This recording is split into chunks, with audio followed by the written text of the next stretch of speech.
नमस्कार दोस्तों, ना ये ना वो, ओनली लुक माई शो में फिर आपका ढेर सारा स्वागत है। और आज हमारे पास हैं आचार्य विश्वनाथ जी। इनसे वादा किया था कि हमारे पॉडकास्ट में फिर से आए और आज आपको बताएंगे आचार्य विश्वनाथ जी बहुत सारी ऐसी बातें हैं जो आपको नहीं पता होंगी। तो पूरे पॉडकास्ट को देखिएगा और अपने दोस्तों में जरूर शेयर कीजिए। आचार्य जी बहुत बहुत स्वागत है हमारे स्टूडियो में। तो आचार्य जी, अब हमारे जो दर्शक हैं वो जानना चाहेंगे कि शिव तांडव क्या है, इसके बारे में थोड़ा सा विस्तार पूर्वक बताइए। जी जी। लंकाधिपति के बारे में तो आप जानते हैं, रावण जी। दशानन। उससे बड़ा कोई विद्वान, उससे बड़ा कोई पंडित नहीं हुआ है। उसके बारे में पूरा कहने से मतलब मैं पहले बताना चाहूंगा रावण है कौन। लोगों को यही नहीं मालूम है। ब्रह्मदेव ने जब सृष्टि की रचना करी, क्योंकि पुलस्त नाम का बड़ा सुंदर पुत्र हुआ। पुलस्त से एक महर्षि विसर्वा हुए, वो तप में लीन हो गए। तप में लीन होने के बाद उन्होंने मांगा कि मुझे बड़े सुंदर 4 पुत्र दीजिए। कितने? 4 पुत्र। तब उनकी 2 सखी हुई, मतलब 2 पत्नी हुई। पहली पत्नी से लंकाधिपति कुबेर। अब पहली बार सुन रहे होंगे, कुबेर रावण के बड़े भाई हैं। फिर दूसरी पत्नी से रावण, कुंभकर्ण, विभीषण हुए। और कुंभकर्ण, रावण, विभीषण अपने अपने तप में लग गए। सबने उचित वरदान लिया। किससे लिया? अपने ही ब्रह्मदेव से। ब्रह्मदेव कौन हुए? दादाजी के दादाजी, यानी कि वो परपोता है रावण। रावण भी कोई राक्षस प्रवृत्ति नहीं है, रावण भी देखता ही है, लेकिन कर्मानुसार उसको राक्षस प्रवृत्ति का बोला गया है। उसके बाद जब रावण ने तंत्र मंत्र यंत्र की शिक्षा दीक्षा ली, तो लंकाधिपति जो थे उनके पास एक था पुष्पक विमान। पुष्पक विमान की खासियत थी। वो खासियत क्या थी? वो कहता था चालू हो तो कोई भी पहाड़ हो, नदी नाले हो, सब अपनी जगह रास्ता छोड़ देते थे। एक बार वो पुष्पक विमान जब है कैलाश पर्वत पे पहुंचा। कैलाश पर्वत पे पहुंचने के बाद लेकिन पुष्पक विमान रुक गया। रावण ने बोला, हे पुष्पक, आगे क्यों नहीं बढ़ रहा? तो पुष्पक बोला, हे महादेव के भगत, ये कोई ऐसी शक्ति की एनर्जी है जो हमें आगे नहीं जाने दे रही। रावण गुस्से में उतरा पुष्पक से। उसने कैलाश पर्वत को ही उठाना चालू कर दिया। उस समय आदिदेव, महादेव, आदि शक्ति के साथ में बैठे हुए थे, योग साधना में लीन थे। देवी बोली, हे प्रभु, ये क्या हो रहा है? कौन भगत है आपकी जो परीक्षा ले रहा है? प्रभु बोले, बताता हूँ। भोलेनाथ ने अपने अंगूठे से कैलाश पर्वत को दबाया। रावण दब गया। दबने के बाद भी देखिए वो क्या कह रहा है। उसने वहां से शिव तांडव चालू किया। जड़ाड़वी गल जल प्रवाह पावित स्थले गले बलम बलम विदाम भुजंगदुंग मालिकाम डमट डमट डमट नमन निनाद वड्डमरवयम चकार चंड तांडवम तनोतना शिव शिवम। ऐसे कर करके उसने 17 श्लोक बोले। कितने? 17। आजकल 15 लोग श्लोक बोलते हैं, 15 को ही पूरा। ये हर एक श्लोक का मतलब है, आज आपको बताते हैं। पहला श्लोक जो बोलता है, इसका मतलब शिव जी शिवलिंग की पूजा कर सकते हैं। काला शिवलिंग हो, सफेद हो, पारद हो, या कोई भी पवित्र ज्योतिर्लिंग हो। 12 ज्योतिर्लिंग अपने आप को मालूम है पवित्र हैं, जो ज्योतिर्लिंग माने गए। इसके अलावा 3 अलग है, कैलाश पर्वत, अमरनाथ और एक पशुपतिनाथ, वहां पर। ठीक है। इसके बाद जब है, पहले शिव जब तांडव का श्लोक करते हैं उसमें शिव जी की पूजा। दूसरे श्लोक में आप माता पार्वती जी की पूजा कर सकते हैं।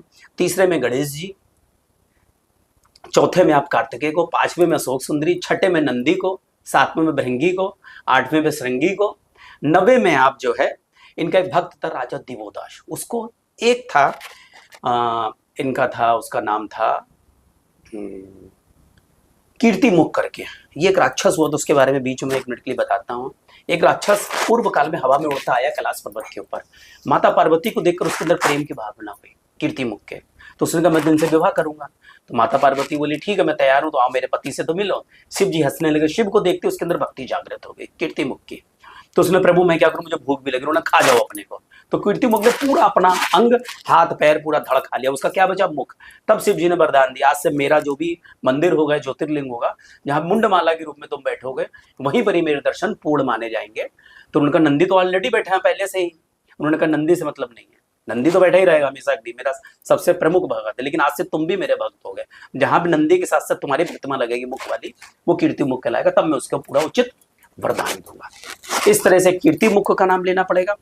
इसके बाद आप धीरे धीरे से करते हुए, और हनुमान जी हो गए, माता काली जी हो गई, नारायण हो गए, और अंत में उन्होंने जब शिव जी ने बोला कि जो हमारा 17वां है उसमें महालक्ष्मी की आप आराधना करो। महालक्ष्मी की जी की आराधना करेंगे तब आपको पूजा अवसान समय 10 वक्त गीतम यह शंभु पूजन विदन पठति प्रदोषे तस्नामृत युक्ताम लक्ष्मीं सदा समकिं पददाति शंभो।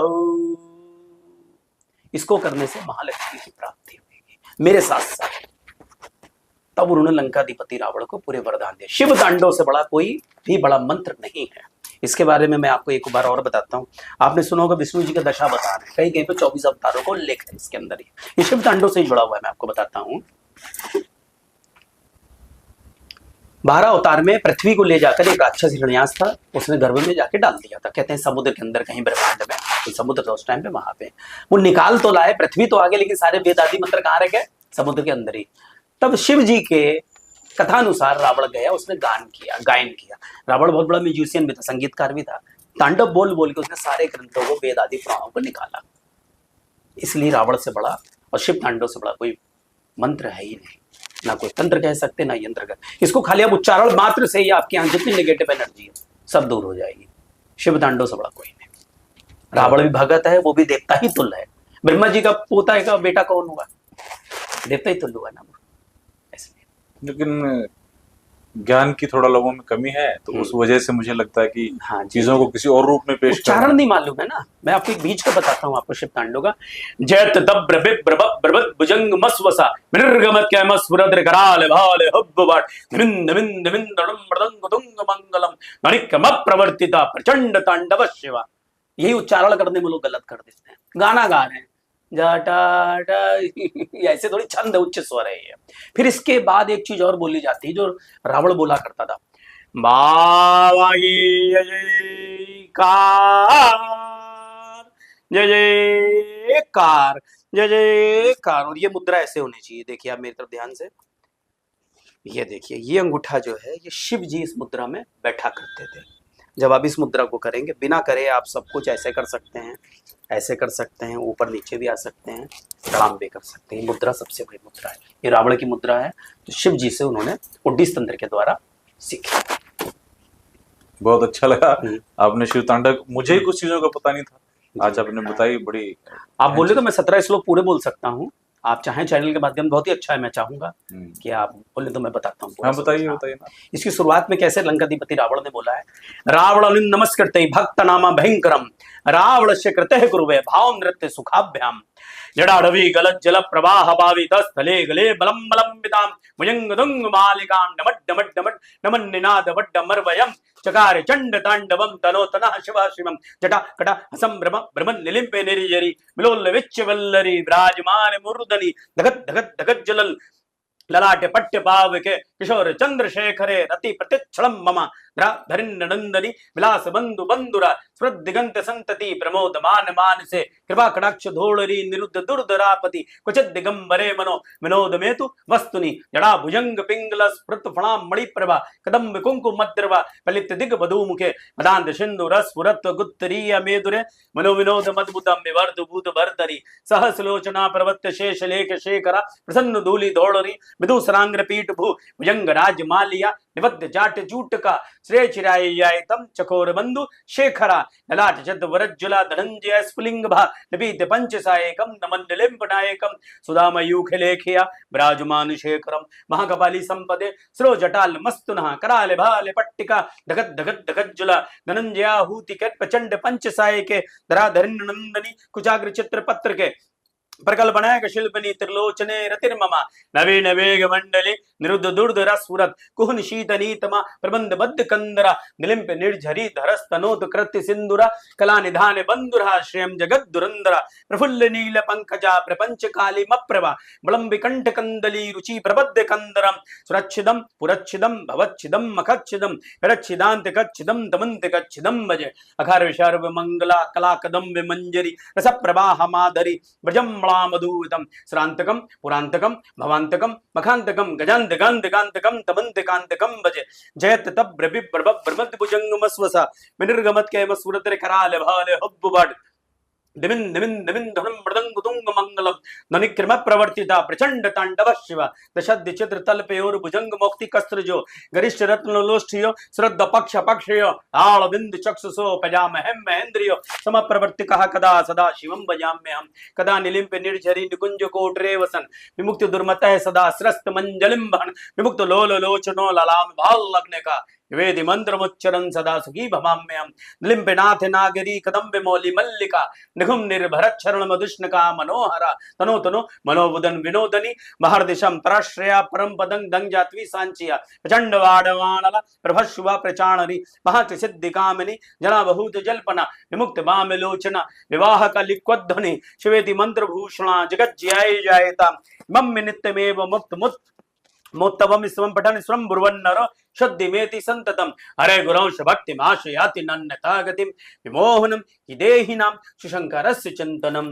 पूजावशान समय 10 वक्त गीतम यह शंभु पूजन मितन पठति प्रदोषे तस्त्राम प्रगजंतुर युक्ताम लक्ष्मीं सदा सुमुखीं प्रददाति शंभो।